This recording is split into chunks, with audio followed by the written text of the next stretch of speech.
Philippe Audrey et moi sommes en spectacle. Oui. Si t'as envie de venir nous voir en spectacle. Un ou l'autre. Un ou l'autre. Ben, ou les deux, mais pas dans une même soirée. À moins que t'aies... À moins qu'on organise un souper spaghetti à un moment donné avec un souper spectacle. J'embarque. Mais on vend des affaires. Moi, ça serait plus un souper. Comment on appelle ça? Là? Tu mets de la mayonnaise puis du fromage dans une poêle. Grilled cheese! Pourquoi tu veux descendre au grilled cheese? Le Grilled spaghetti, cheese. c'était pas assez bas pour toi? Grilled cheese. Ok. Spectacle grilled cheese, toi et moi. Ça a pué en plus. C'est ça fait une ambiance. Non, mais t'as pas le goût d'être en Toscane ou en Italie avec le spaghetti, quelque chose, non? OK. Mon prochain show est à Longueuil. Fait que je pense pas que... On est très loin de l'Italie. Ça dépend. Je vis là, ça dépend pas. Non, ça dépend. pas. Ça dépend. Il y a quelque chose de florentin des fois à Longueuil. Pas souvent. Si t'as envie de venir me voir en spectacle, c'est le tomolevac.com, c'est là que je vends mes billets. Voici mes dates de spectacle.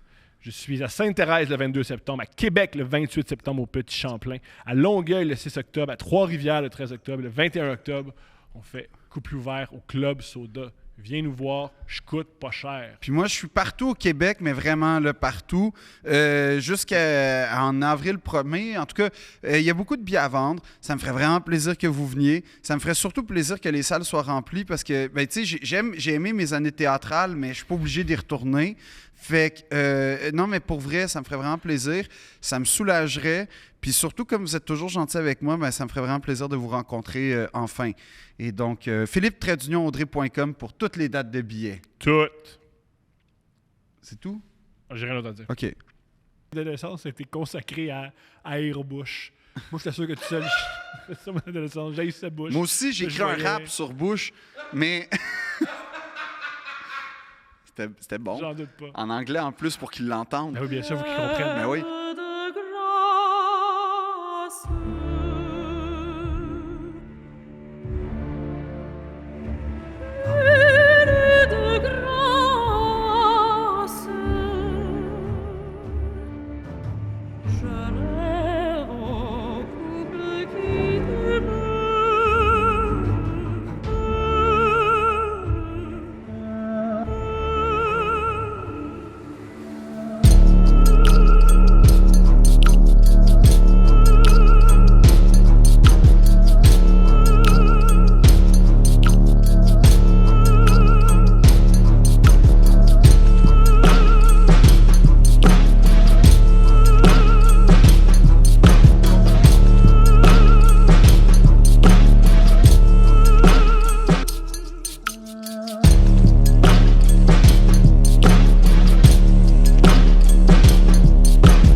Épisode de Deux Princes, Oui. en saluant Bénédicte Mathurin, OK. qui a été repêché Au sixième rang par les Pacers de l'Indiana. Ouais. C'est extraordinaire. Bravo. J'admire ce jeune homme. Ça a tellement pas rapport qu'un Ouais. gars qui est né à Montréal, qui a grandi à Montréal, soit repêché 6e dans le repêchage de la NBA. Non, mais c'est formidable pour le basket québécois. On vient d'avoir une... Tu sais, pas juste... Le basket québécois, je le sais pas, mais j'admire cet homme-là. Ouais, ouais. C'est grandiose. Deux trucs pourquoi c'est grandiose. Premièrement, être repêché dans la NBA, ça n'a pas rapport mathématiquement. Ouais. Il y a 60 gars par année. C'est pas comme au football américain. Qu'il y en a 827 à peu près pendant 13 rondes. Ouais. Non, mais c'est une blague, Oh, mais c'est à peine, Il y en a beaucoup. c'est à peine si c'est pas ça Il y a pour vrai. Il y a 6, puis cette ronde-là, il y a juste 60 gars qui sont repêchés par année. C'est fou que c'est aussi un autre truc. Le basketball de nos jours, le basketball de la NBA, souvent, c'est des fils de joueurs qui ont joué. Parce que c'est à ce point-là que le basketball est rendu professionnel. C'est que ça te prend un père qui t'apprend le jeu puis qui t'apprend la vie de professionnel. Fait qu'il a réussi à être 6e. C'est extraordinaire. Non, bravo. Félicitations. C'est un ami de longue date du podcast en plus. Oui, c'est un Patreon, il est tout le temps là. Parce qu'il se calisse Non, de non, nous. non, il nous écrit à toutes les semaines. Il a très hâte en tout cas, il nous a demandé si on allait faire une prestation publique à un moment donné. Il a raté ton spectacle au Théâtre Sainte-Catherine. Tu sais, il t'a Pour écrit pour te s'entraîner. dire, ouais, mais pour te dire qu'il était désolé. Fait que on te salue, Bénédicte. Là, malheureusement, notre quota d'invités pour les 2 prochaines années. est rempli par Félicia. Est C'était rempli. toi, c'était Félicia ou Bénédicte? Voilà. Fait que, mais on le sait pas, peut-être dans 4 ans. Dans 4 ans.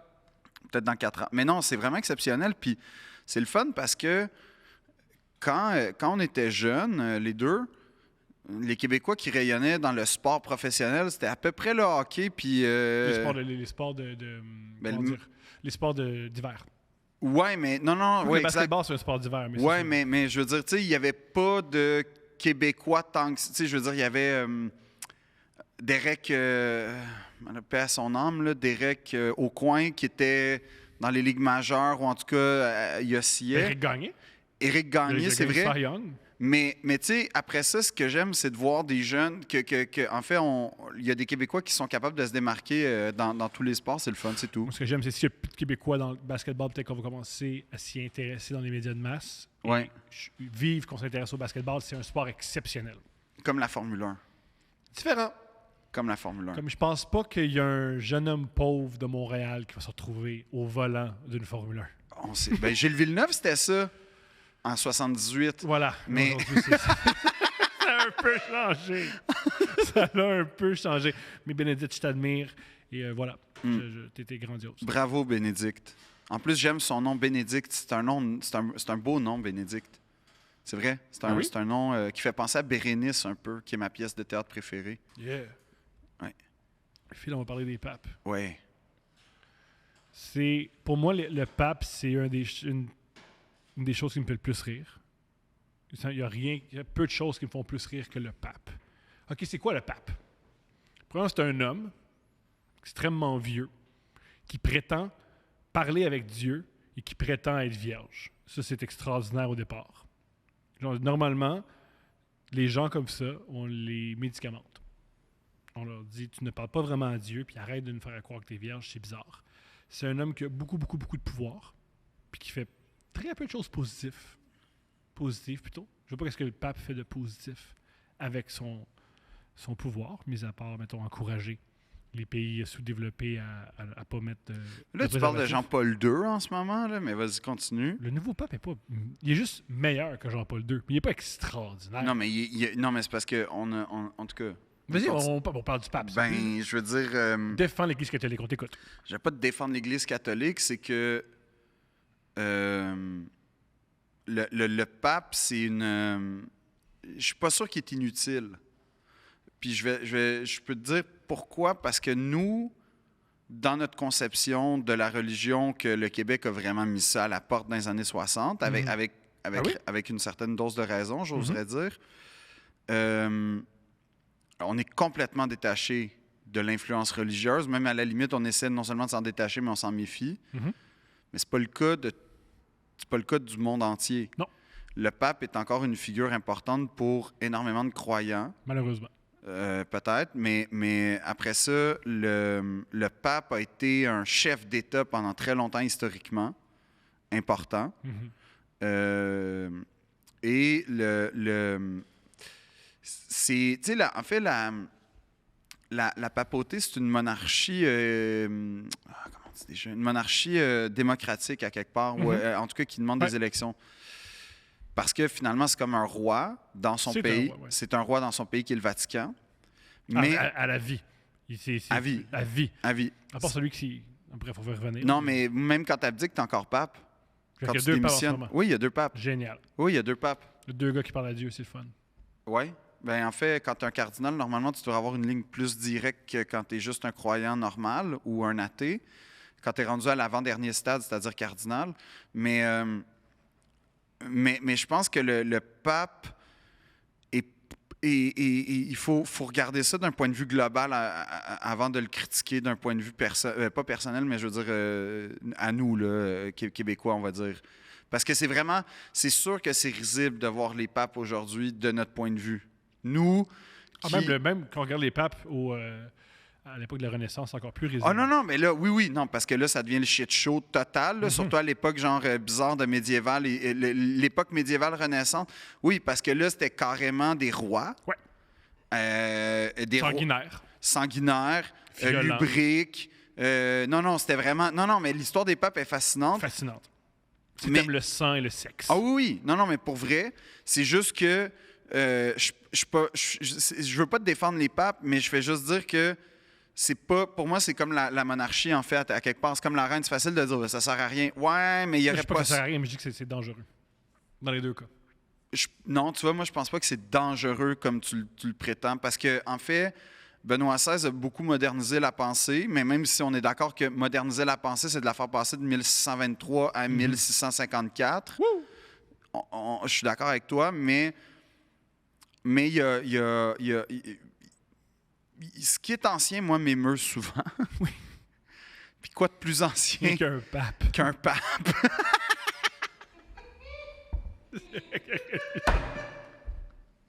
Même toi, tu te tannes de ce que tu viens de te faire. Non, mais c'est parce que j'ai vécu des grands moments au Vatican, fait que c'est pour ça. On va commencer par ça. T'es allé au Vatican. J'étais allé au Vatican. Je comprends aller au Vatican. Mais c'est quoi généralement, il y a deux réactions Ouais, quand les gens vont au Vatican. ouais. Wow, c'est si grand, puis... C'est pas grand, là, mais oui, mais vas-y. la toile. Mais c'est grandiose. C'est grandiose. Ouais. Wow. Et l'autre réaction, c'est donc bien grand, c'est abject. Il faut vider les coffres et donner l'argent J'étais pas sincèrement, j'ai décidé de visiter ça parce que, le musée du Vatican est carrément exceptionnel. C'est sûrement une des expériences muséales les plus exceptionnelles que j'ai vécues dans ma vie. J'ai fait quelque chose d'assez con quand j'y étais, parce que je me doutais, c'était en juillet ou en août, puis je me doutais bien que j'attendrais beaucoup. T'étais pas le seul qui a eu cette idée-là. Ouais, fait que moi, je me suis comme réveillé à 5 heures pour attendre 2 heures l'ouverture des portes, qui est complètement en cave entre toi et moi. Mais j'ai été ce jour-là le billet 0001. J'étais très fier de moi. Ma mère était fière de moi. Puis j'ai eu le Vatican, moi, tout seul, pendant, mettons, une demi-heure. Ça valait 2 heures d'attente. Juste les papes ont ça. T'as eu une expérience papale. Ouais, puis j'avais pas de sexe, fait que j'étais fucking pape. Ah, ça, on va y revenir, mais je crois pas qu'on n'a pas de sexe. Je crois que c'est un mensonge. C'est un mensonge. Tu penses qu'il n'y a pas de sexe? Tu penses qu'il y a du sexe au Vatican? Énormément. Énormément. Toi, tu sens la lubricité au Vatican? Bien sûr. Ah ouais? Ben oui. Tu sais qu'il y a une blague, tu sais, les moines là, qui ont l'espèce de tonte, c'est une blague médiévale. Tu sais pourquoi ils ont leur tonte comme ça, avec le crâne dégarni puis la couronne de cheveux? Je l'ignore, Philippe. C'était pour pouvoir s'embrasser pendant l'amour. C'est bon. Je trouve que c'est une bonne joke. C'est une bonne blague, hein? Ça marche. C'est une blague médiévale. J'adore ça. Mon Ouais. humour est médiéval dans ce cas-là. Oui. Tu penses qu'il baisse pas? Oh oui. Penses-tu que le pape ne baisse pas dans l'année? Le pape en ce moment, le François. Je suis sûr qu'il baisse. Je suis sûr que oui. Qu'il baisse pas? Je suis sûr. T'es sûr? Je suis sûr. T'as pas un doute? Non. Moi, je suis pas sûr qu'il baisse, mais j'ai un doute. Je veux dire, je serais pas surpris si on apprenait. Non. Qu'est-ce qui te laisse croire qu'il baisse pas? Ben, il y a des gens qui sont il y a des gens qui sont prêts à s'investir à 100% dans la vie, dans le chemin religieux. C'est une chose qui existe.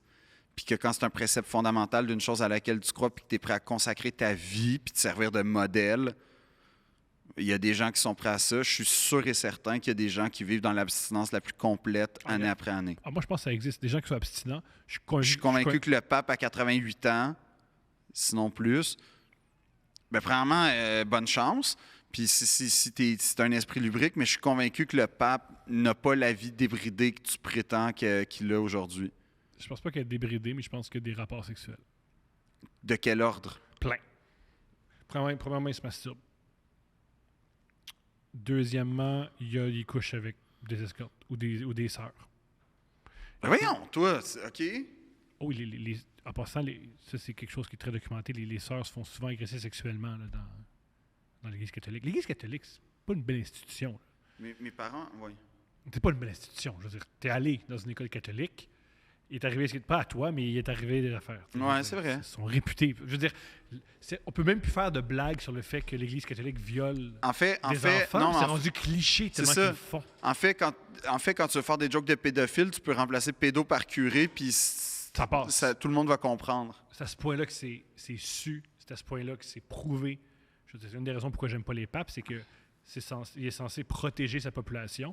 Au lieu de protéger sa population, il protégeait des violeurs. Parce qu'on le sait que l'Église catholique, ce qu'il faisait, c'est quand un pape, pas un pape, mais quand un homme de foi, quand un curé violait, il le chippait à quelque part. Il le déplaçait. Ouais. Il déplaçait. Il disait, ah oui, t'es un violeur, ben, tu vas aller violer dans une autre place. Ouais. Ce qui est terrible. Ce qui est épouvantable. C'est épouvantable. Non, ce qui est épouvantable. Là. Il répandait, il protégeait là, concrètement des violeurs. Puis même,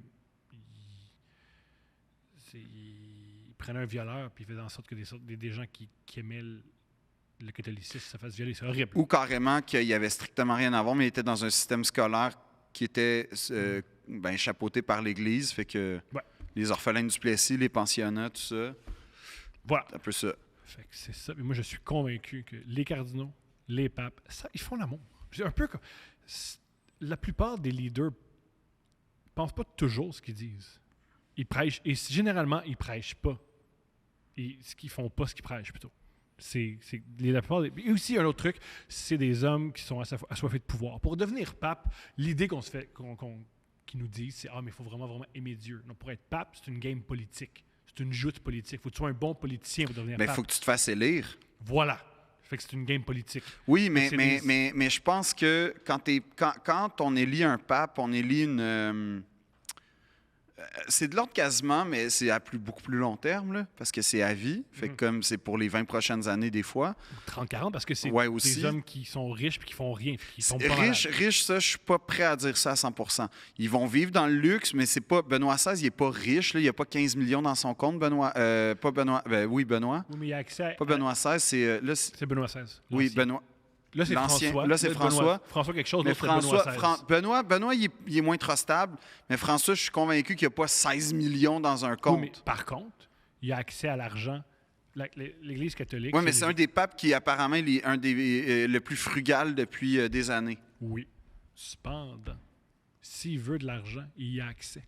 Ah oui, c'est lui le chef. Non seulement c'est lui le chef, il y a plein de catholiques. Si le pape va voir un grand banquier catholique, puis il dit « J'ai besoin d'argent », il va l'avoir. De même. Comme n'importe quel chef d'État, là. Plus le pape, parce que c'est un chef spirituel. Je veux dire, si tu crois au pape, si tu crois au paradis, si tu crois au paradis, tu veux atteindre le paradis. Puis s'il y a le gars qui dit « Hey, salut de moi », je veux dire, il y a un pouvoir immense. Là-dessus, c'est intéressant parce que, comme, tu sais, je t'ai parlé des Borgia. Puis, bon, là, ça, c'est une histoire, en tout cas, que je connais pas assez bien pour bien la raconter, mais... Ce que les Borgia, en fait, la base, c'est se placer politiquement. C'était des gens qui étaient dans la noblesse déjà à la base.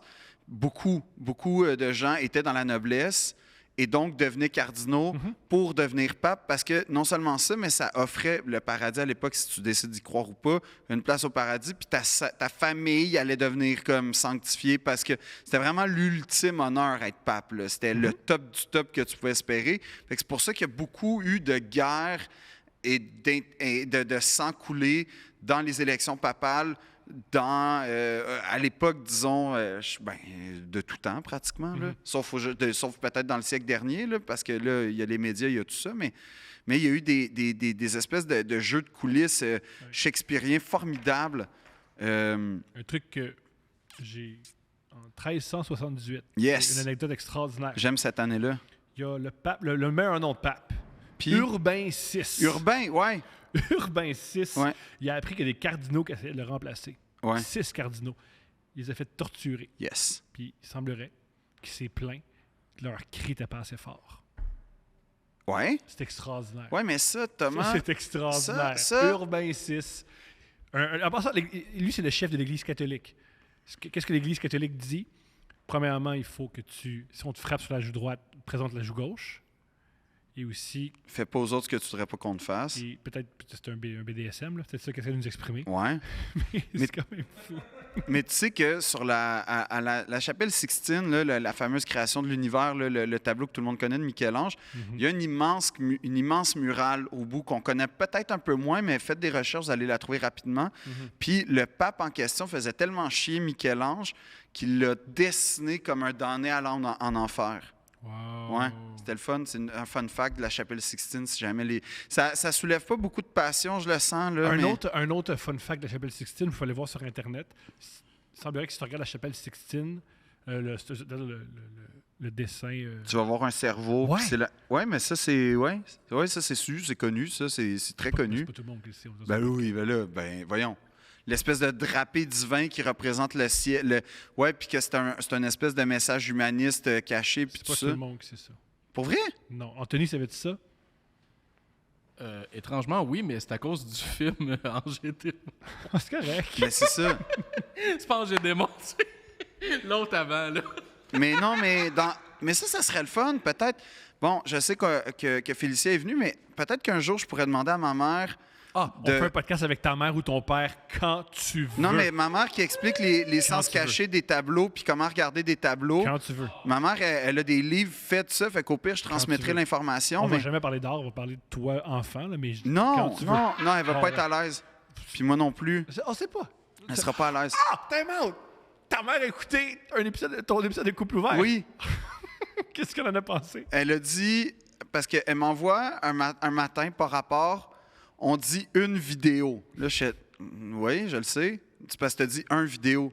Je fais, hein? Quoi? Quand? Il est 7h30, on est samedi, maman, qu'est-ce que tu me parles? Puis là, elle dit, En passant, tu parles pas comme ça. Tu m'as envoyé un screenshot de tes textos avec ta mère. Un français impeccable. oui? Ou si tu fais malheureusement, le mot m'échappe. Quand tu mets des virgules et des points, là, Je sais pas, du génie. Bref, tu mets des virgules et des points. Oui, je mets de la ponctuation. Voilà! Tu ponctues tes textos. Mais C'est extraordinaire. évidemment. C'est extraordinaire. Ben non, mais là... Mais c'est beau, je trouve ça beau. Puis là, ma mère, elle m'explique que... Attends, je peux te la lire, la conversation, là? Ah, c'est génial. Non, c'est quand même un peu drôle. Parce qu'elle me texte ça, genre... Attends, Très tôt. C'était Assez très tôt. C'est ce que tu m'as écrit genre, à 8h10. Là. attends. Ah oui. Il était dimanche 8h39. Génial. On dit la vidéo 3 points. Génial. La vidéo de quoi? Ça, c'est moi qui réponds. La vidéo, pas le vidéo. Je fais, oui, je sais, mais de quoi on parle ce matin? Très bonne question. Excellente question, maman. Je viens de me lever. Puis là, elle répond de l'erreur que tout le monde fait. Ce qui est vrai. Tout le monde l'a fait. Puis là, je réponds, mais ça sort d'où? Pourquoi tu me parles de ça? Elle dit, j'écoute Thomas, l'évacua. Je fais, oh non, n'écoute pas ça, s'il vous plaît. Je t'ai demandé de ne pas l'écouter. Je suis pas encore bon. Elle me répond, non, pas deux princes. Je dis, est-ce que ça te dérangerait de me mettre un peu mieux en contexte alors, Mais s'il couple vous ouvert, plaît? c'est pire que deux princes. Dans celui-là, on parle. Ouais, non, mais là, après, elle me dit couple ouvert. Je fais, c'est pas mieux.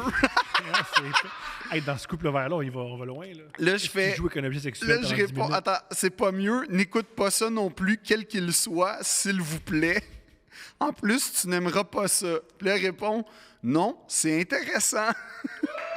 Je fais, c'est lequel? Celui devant le public ou non? Elle dit, le coup de Binky est très drôle et tu as un très bon rythme et ta présence d'esprit est parfaite. C'est un des rares compliments que ma mère m'a fait. Grâce à qui?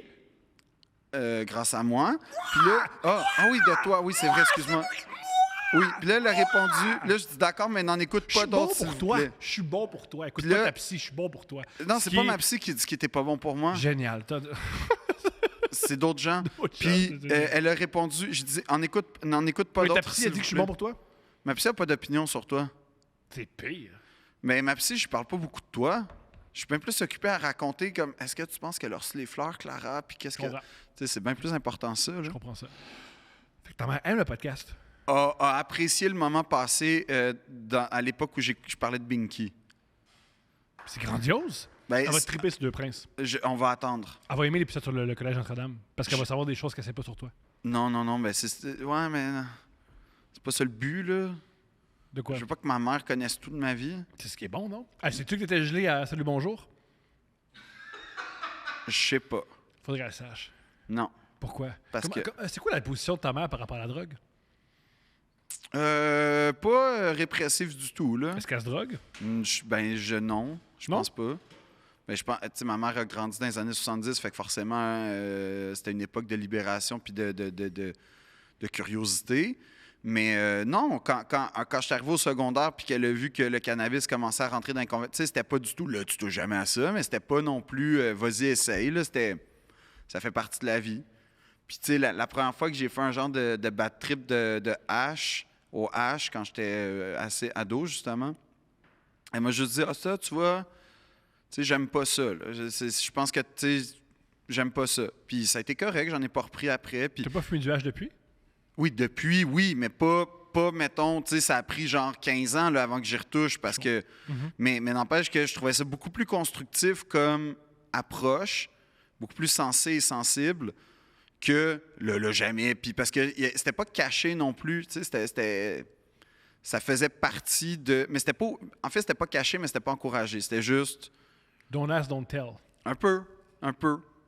mais si jamais, je vais être là quand même pour t'aider. Ah, c'est une Tu sais, très belle position. Non, c'est ça. J'adore cette position-là. Quand j'ai comme fait, hey, ça passe vraiment pas ce qui est en train de se passer, Quand tu vas avoir des enfants. j'espère avoir la même attitude. Ah ouais, la même? Ouais. Tu vas pas plus... Parce que... Je vais pas être ouvert pour faire comme c'est vraiment le fun de la gang, mais je vais pas non plus faire. Je vais pas être hypocrite. Je serai pas hypocrite dans le sens, touchez jamais à ça, on sait jamais où ça mène. Comme, OK. Vas-tu arrêter de fumer? Ça va dépendre, mais idéalement, oui. OK. Parce que j'ai l'impression que quand tu es un père, surtout d'un nouveau-né. Oui, mais un nouveau-né, c'est pas le nouveau-né à qui tu fais... Le nouveau-né, tu lui dis pas « Hey, prends pas de Non, drogue. » non, Tu je lui dis t'explique. A, B, C, D, Non, E, mais F, je G. t'explique. Oui.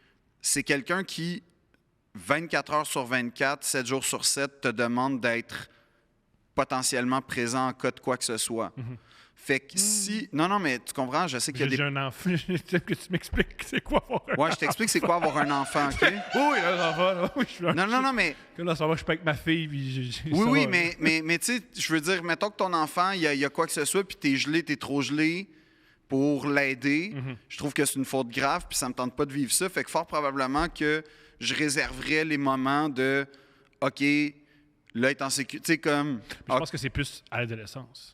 Parce que c'est à ce moment-là où tu as ces conversations-là. Parce Oui, que oui. jamais ma fille va arriver avec du cannabis. Tu sais. Idéalement, non. Mais ce que je veux dire, c'est que moi, si la question « arrêterais-tu de fumer », fort probablement que les premières années, je me... Tu sais, ça... Mais moi, je parle adolescente.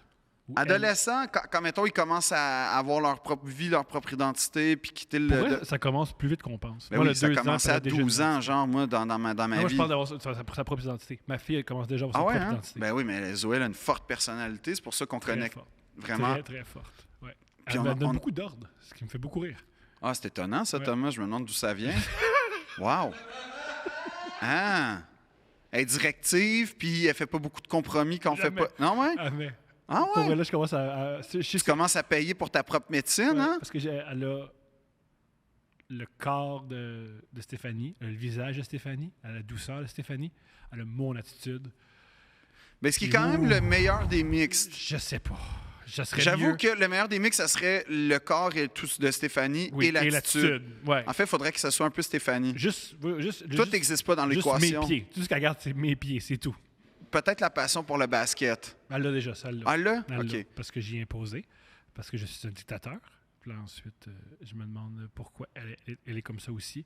Mais ouais, c'est particulier, avoir quelqu'un qui te donne des ordres de 2 ans et 4 mois. C'est particulier. Non, assez! Non! Non, sors! Rentre! OK, super. Puis là, mais Elle donne des ordres à Steph, ce que moi-même, je suis pas game de faire. formidable, ça. J'admire C'est comme la- Blue Ivy avec Beyoncé Ouais. puis Jay-Z. Pareil. C'est la même affaire. Comme, tu sais, quand Blue Ivy a dit à ses parents « Hey, arrêtez, vous me gênez aux Grammys. Ça, c'est » Ça, c'est parfait, là. c'est sûrement arrangé, mais c'est hot pareil. Ça avait pas l'air. Un enfant de 8 ans, tu peux pas lui dire « Là, quand papa et maman vont... Ouais, tu peux. OK, Ça s'appelle peut-être. des enfants acteurs. Ouais, peut-être, je sais pas. Ouais, ils sont capables. Mais non, mais pour répondre à ta question, je pense pas que je vais... Je pense que si j'ai un enfant un jour, ça va radicalement changer ma consommation, puis... Oui, mais au début, je comprends. Parce que moi aussi, j'ai pas bu pendant quoi? 2 ans, là, à partir de la... Dès que Steph m'a dit qu'elle était enceinte, j'ai arrêté de boire jusqu'à 1 an et demi. J'ai pas bu. Pour plusieurs raisons. Une des raisons, c'est être là au complet. Puis aussi, une autre raison, je voulais pas une fois regarder ma fille des yeux et faire « Ouais, c'est ça. » Papa était pas là, puis il a perdu ta garde parce qu'il aimait beaucoup le whisky. Je veux pas avoir cette conversation-là avec mon enfant. Pourquoi?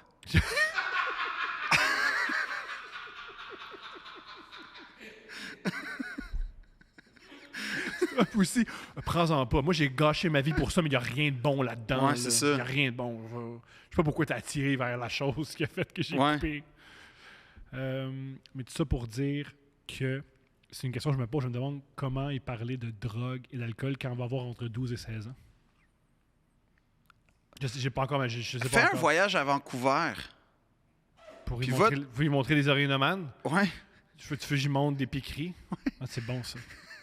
Ça marche toujours, ça. Ouais. Check. Oui, je vais montrer, tu vois. Ça, c'est ce qu'on appelle des cicatrices d'aiguille. Ça part jamais. Mm.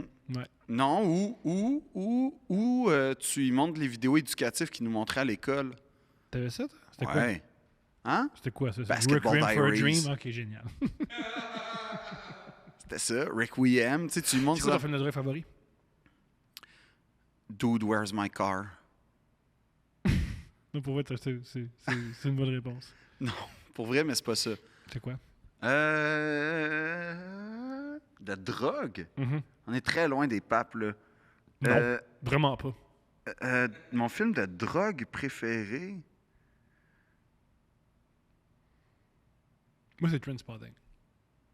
Ouais, bon choix, tu vois, j'étais même pas encore rendu là. Huh. J'aime Trainspotting parce que c'est un des rares films de drogue où ça a le fun de faire de la drogue. Et épouvantable en même temps. Voilà. Mais pas, c'est pas, comment dire, Non, ça a l'air épouvantable, là. un truc qui est génial. Oui, mais un des messages du film, c'est la vie moderne est épouvantable. Ouais. Alors que tu sois dans la société de consommation ou que tu fasses de l'héroïne, c'est le même mal d'être. Tu comprends plus les junkies. Ouais. C'est ça qui est génial de Trainspotting. C'est qu'après avoir vu Trainspotting, si tu le regardes, si le film te frappe, tu juges moins les punks qui se piquent sur la rue Sainte-Catherine. Mais c'est très nihiliste aussi. Ça exploite beaucoup ça, ce que j'aime. Mais moi, Trainspotting, c'est quand même un très bon choix. Requiem, c'est évidemment un très bon choix aussi. Je l'aime pas ce film-là. Ben, je trouve l'aime que pas. C'est un bon film, mais c'est pas un bon film. Exact. Je trouve que ça.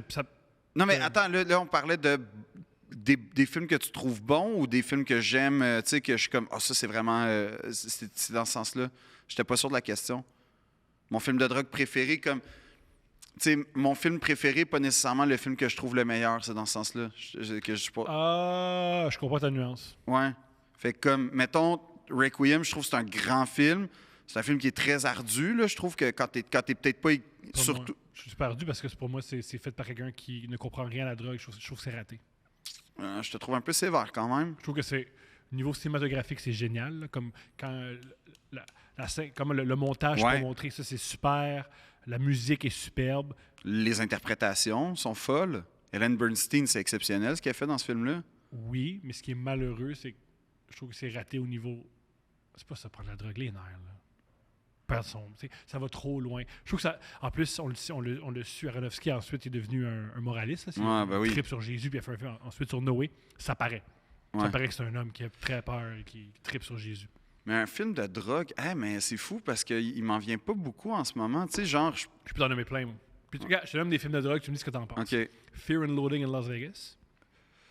Au cégep, là, c'était le fun, mais comme c'était ma passe Johnny Depp, fait que j'aimais tout de lui, puis c'est ça, mais c'est sans plus pour moi. Ah, tu trouves pas que c'est un grand film? C'est un film... Non, mais c'est un film un peu à la T.S. Eliot, genre, que je trouve cool, mais pas plus. Ça n'a pas défini ma vie comme ça a défini la vie de certaines personnes. Je comprends. Moi, j'ai trouvé ça génial. Je trouve que au niveau cinéma, là, c'est vraiment un bon film. C'est super le fun. Non, mais c'est ça, c'est des bons films, mais c'est pas des films que je fais comme... Ah, ouais. Non, c'est des films que j'ai adorés, qui ont servi de référence, mais que c'est pas... C'est pas des films auxquels je me réfère après ça aujourd'hui. Ça a été une période Pour moi, ça appartient à l'époque cégep, à peu près. Comme l'époque où, tu sais ça, tu découvres un peu Tim Burton, tu sais, puis là, en fait, tu comprends. C'est pas que tu découvres, c'est que tu comprends c'est qui ces modèles-là, puis tout ça. Mais c'est pas non. Tim Burton qui avait fait ça. Non, je sais, Ok. mais je parle de Tim Burton à cause de Johnny Depp, puis c'était une période très foisonnante à l'époque, fait que c'est pour ça. Est-ce que je me souviens plus son nom malheureusement là. Oui, Thompson. T'as-tu lu du Thompson après? Hunter... Ouais, t'as-tu lu le gars qui a écrit L'île? non, j'ai pas lu ça. J'ai adoré ça. Moi, longtemps, ça a été un écrivain que j'adorais. Non, j'ai Pour pas... ceux qui ne savent J'avoue. pas, c'est Hunter S. Thompson. C'est un gars qui a inventé une forme de journaliste qui s'appelle le gonzo. Ouais, Et c'est un homme qui consommait beaucoup de drogue Ouais. et qui s'apparaissait dans ses écrits. Et le livre que je vous recommanderais, ce serait son livre sur les Hells Angels. oh shit, c'est sûr, c'est bon. Parce que le gonzo, si tu veux expliquer un peu c'est quoi, c'est de s'intégrer dans son sujet, en Parce que fait. tout le monde le fait aujourd'hui. Ouais, Mais lui, c'est le premier à l'avoir fait. ouais, ouais.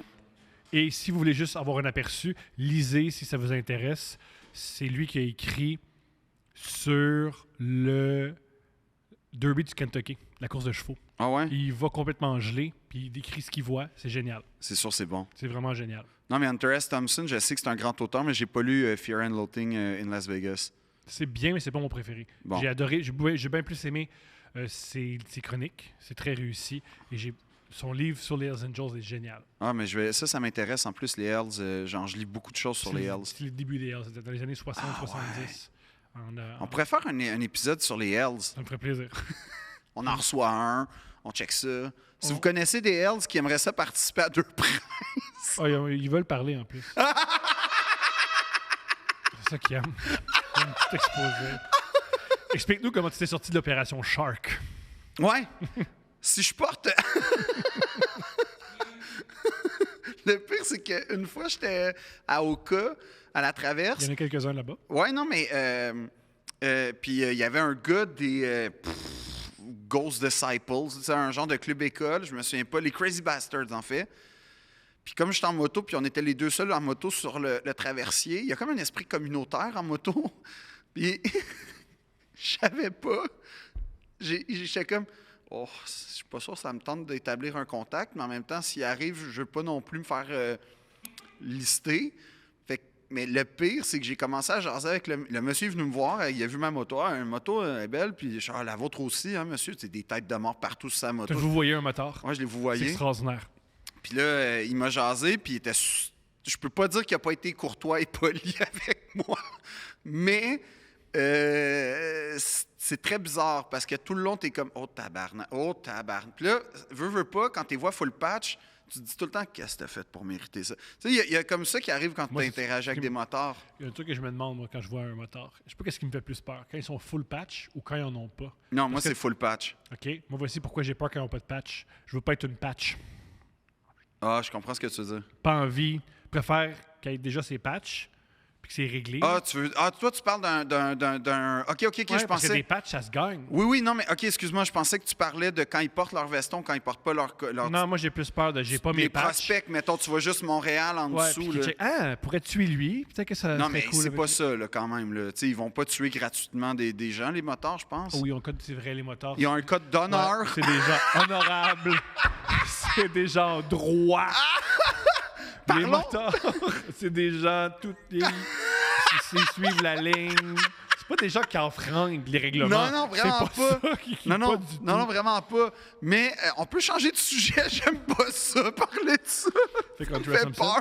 Les autres films de drogue. Est-ce qu'il y a un film de drogue québécois, je pense, vite de même? Crazy, Hochelaga. si on veut. Crazy, c'est un film de drogue, ça? Ouais, Crazy, ça mon fait avis, partie, mais pas exceptionnel. là. C'est pas ça le sujet, c'est bien plus.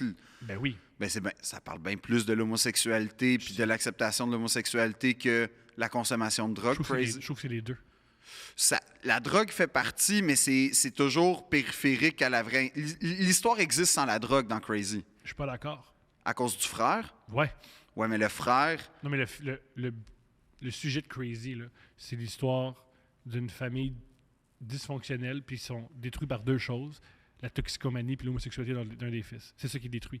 Je pense que tu as besoin des deux pour le film. Ouais, mais je pense quand Puis ça même que montre le bien la personnage qu'on suit le plus, c'est Zachary, puis pas Raymond. Mais Raymond, il y a un impact. Et Oui, à 100%, il y a une une relation. des raisons pourquoi il assume pas son homosexualité, c'est que son frère C'est bully, le traite. Il peut pas. C'est très Le difficile bum. d'assumer son homosexualité quand ton père te restreint, puis ton grand frère toxicomane te bat, puis Ouais. tu sais, il est tough. Mais Et aussi, la trame du père, la tragédie du père, c'est avoir perdu un fils aux mains de la drogue. ouais. C'est une des tragédies du film, c'est que ça montre qu'un homme, vu qu'il ne montre pas de l'amour à ses enfants, il y en a un qui assume pas son homosexualité, puis l'autre qui tombe dans la drogue. C'est ça la tragédie du... Non, mais c'est un grand film, puis t'as raison. Moi, c'est aussi ça que je retenais, là, l'important. Parce que, Puis il y a souvent de la drogue dans les films de Jean-Marc Vallée, c'est un thème. ouais. Puis la scène Et la l'homosexualité. plus émouvante, je trouve, en tout cas des plus émouvantes, parce qu'il y en a énormément dans ce film-là, c'est à la fin quand Raymond meurt, puis que la plus longue étreinte, c'est à Zachary. C'est là que on comprend ce que tu expliques. C'est vraiment émouvant. Mais il y a un film avec Alexis Un bout qui me Martin. touche beaucoup. Juste avant, il y a une scène qui me touche beaucoup dans Crazy, tant qu'à parler de Crazy, c'est quand, je pense que c'est Raymond, Ouais. il défend son frère au mariage. Ouais. Il fait une crise vu qu'il sait Ouais, pas comment ouais, fonctionner. Ça, c'est très, très, très émouvant. C'est émouvant. Parce qu'il défend sa manière. Tout croche, c'est pas correct, il gâche tout, mais le fond est bon. Ouais. Non, c'est ça.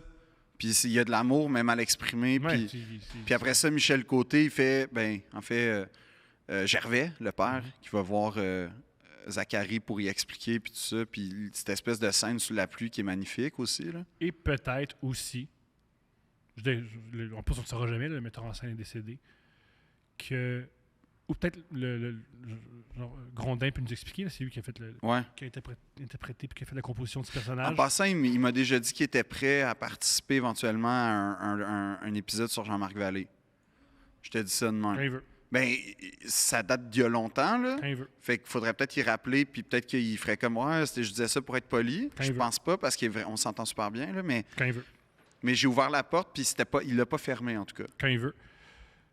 Peut-être que le père accepte son fils quand un de ses fils préférés l'accepte. Quand il voit, mettons, que Raymond, il réagit mal, puis qu'il défend, peut-être qu'il réalise, hey, pourquoi mon fils. Mais il l'accepte pas exactement parce que Zacharie s'en va en Israël tout de suite après. Au Maroc. Non, c'est en Israël.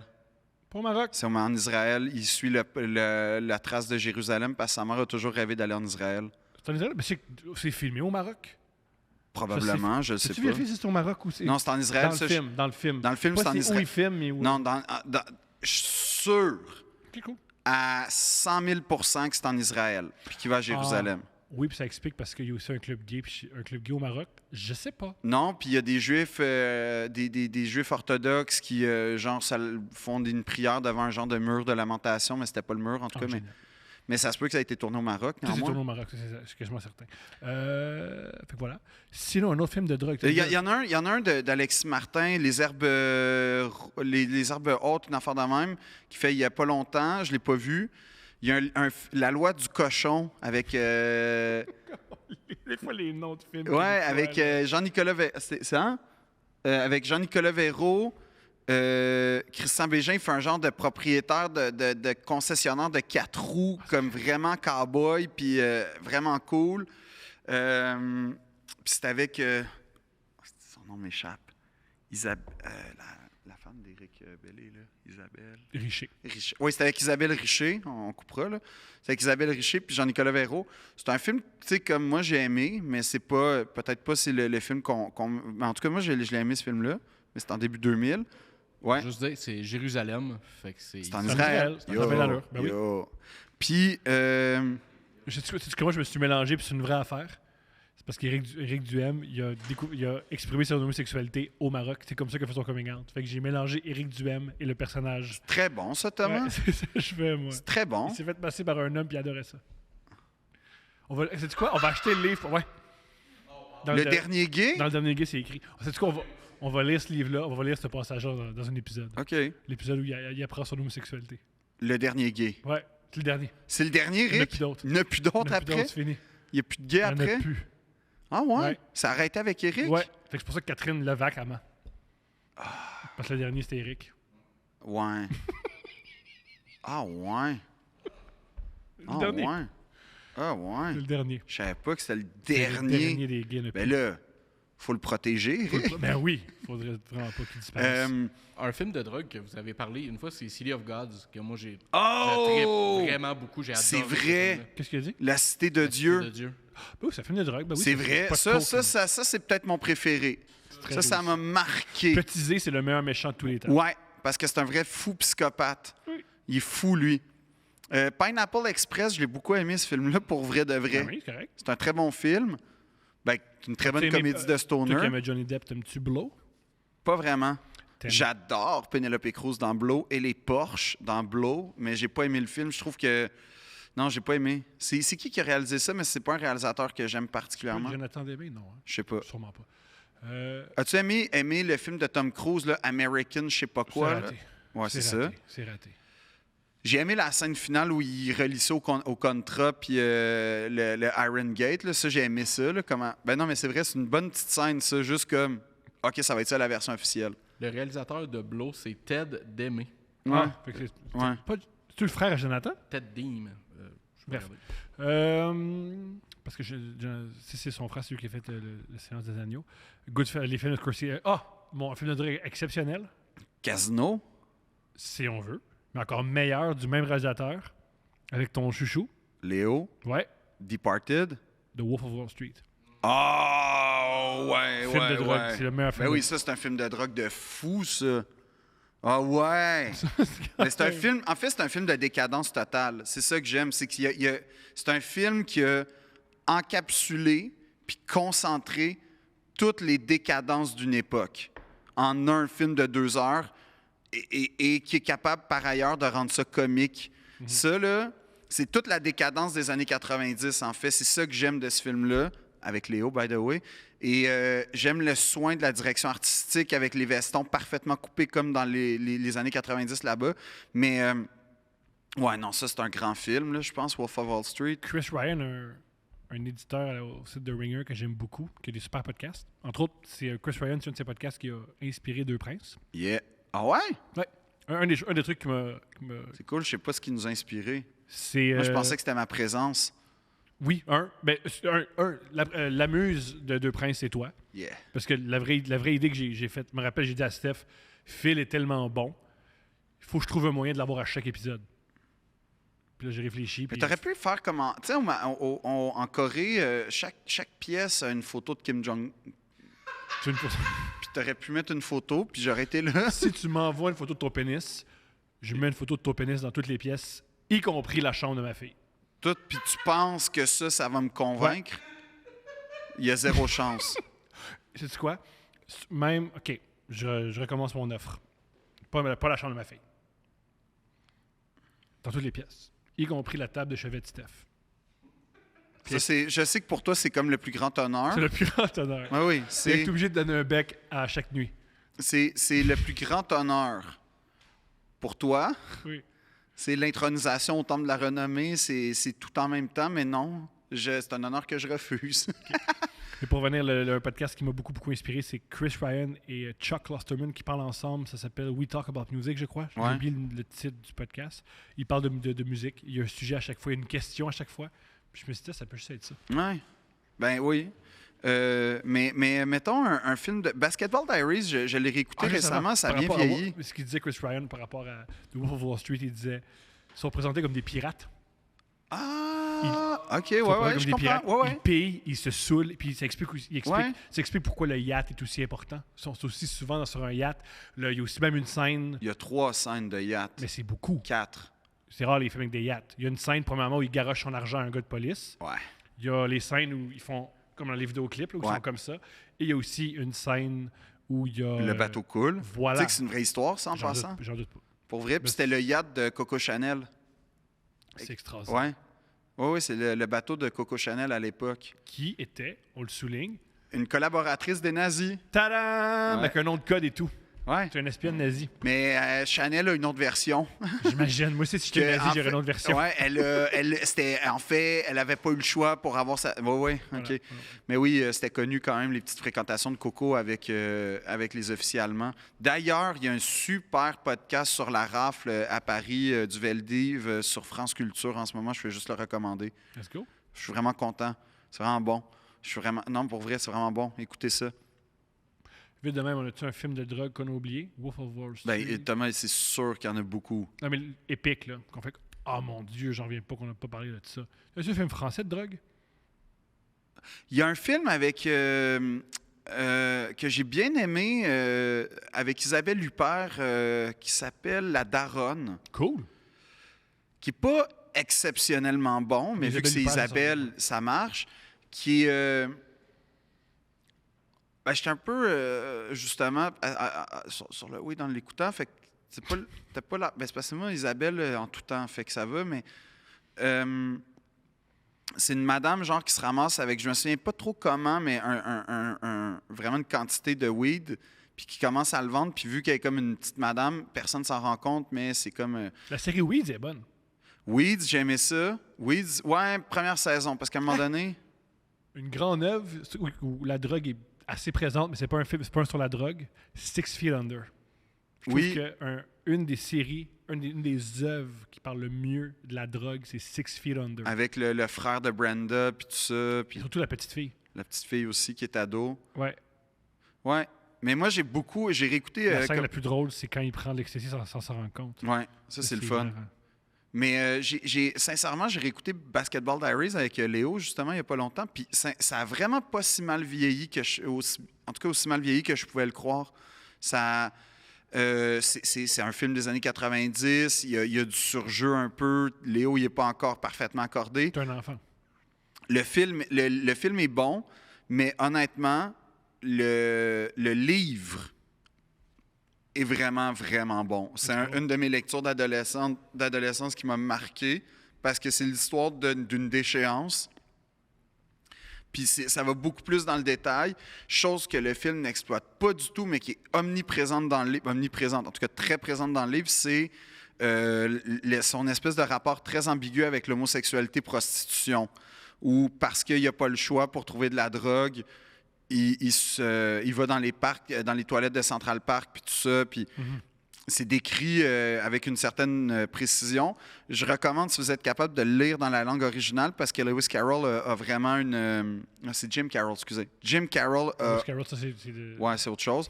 C'est des contes de c'est Noël. un peu de drogue? Ouais, peut-être. Je veux dire, Alice au Pays des Merveilles, c'est de la drogue. Ouais, un peu. Mais non, mais tout ça pour dire que Jim Carroll a une plume assez le fun.